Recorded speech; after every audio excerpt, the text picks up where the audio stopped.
परी की शादी की जादुई पायल। हेलो दोस्तों, आज जो मैं आपको कहानी सुनाने जा रही हूँ, ये कहानी है परी की शादी की जादुई पायल की कहानी। तो चलिए दोस्तों, कहानी की शुरुआत करते हैं। श्रुति परी रानी परी की बेटी थी और रानी परी उससे बहुत ही प्यार करती थी। श्रुति परी 5 साल की थी। एक दिन रानी परी दूसरे देश की परियों के पास कुछ काम से जा रही थी। तभी श्रुति परी उनके साथ जाने की जिद करने लगती है। आखिरकार रानी परी को श्रुति को अपने साथ लेकर जाना ही पड़ता है।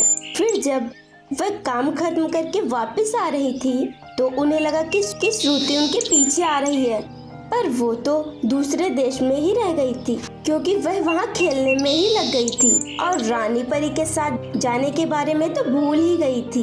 फिर रानी परी परीलोक में पहुँच जाती है। तभी उन्हें पता चलता है कि श्रुति परी उनके साथ नहीं है। रानी परी बहुत ही परेशान हो जाती है।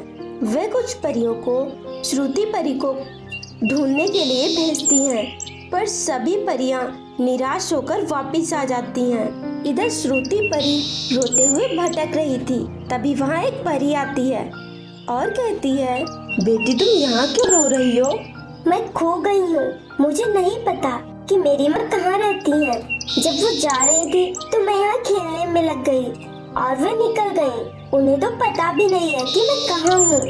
वो बहुत ही परेशान हो रही होंगी। मुझे मेरी माँ के पास पहुँचा दीजिए। बेटी तुम चिंता मत करो और मेरे साथ चलो, मैं तुम्हें तुम्हारी माँ तक पहुँचा दूंगी। श्रुति परी उसके घर चली जाती है। इसी तरह से समय बीतने लगता है और श्रुति परी बड़ी हो जाती है। फिर श्रुति परी की शादी तय हो जाती है।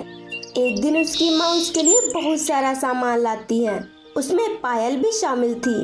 वह पायल बहुत ही अच्छी थी। माँ, ये पायल तो बहुत ही अच्छी है। मैं इन्हें पहन कर देखूं? हाँ बेटी, क्यों नहीं, तेरे लिए ही तो है। मैं अभी आती हूँ, मुझे थोड़ा काम है। उसकी माँ वहाँ से चली जाती है। मैं इन्हें पहन कर देखती हूँ।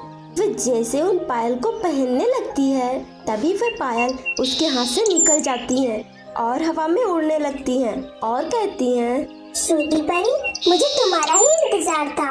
रानी परी ने मुझे तुम्हें ढूंढने के लिए कहा था और आखिरकार आज तो मिल ही गई। ये सारी बात उसकी माँ भी सुन लेती है और कहती हैं, बेटी ये जादुई पायल सही कह रही हैं।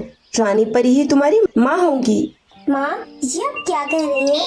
मेरी माँ तो आप है ना? नहीं बेटी, जब तुम मुझे मिली थी तुम 5 साल की थी, इसीलिए तुम्हें कुछ याद नहीं, पर तुम्हारी माँ रानी परी ही है। तभी वह जादुई पायल रानी परी को वहाँ बुला लेती है। बेटी, मैं तुम्हें 15 साल से पता नहीं कहाँ कहाँ ढूंढ रही थी। अच्छा हुआ तुम मिल गई। अब तुम मेरे साथ चलो। पर माँ, मैं इनके साथ नहीं जाना चाहती हूँ। उसकी माँ उसे काफी समझाती हैं। फिर श्रुति परी रानी परी के साथ जाने के लिए तैयार हो जाती है और उनके साथ चली जाती है। अगर आपको ये कहानी अच्छी लगी हो तो वीडियो को लाइक कीजिए और चैनल को सब्सक्राइब भी कर लीजिए।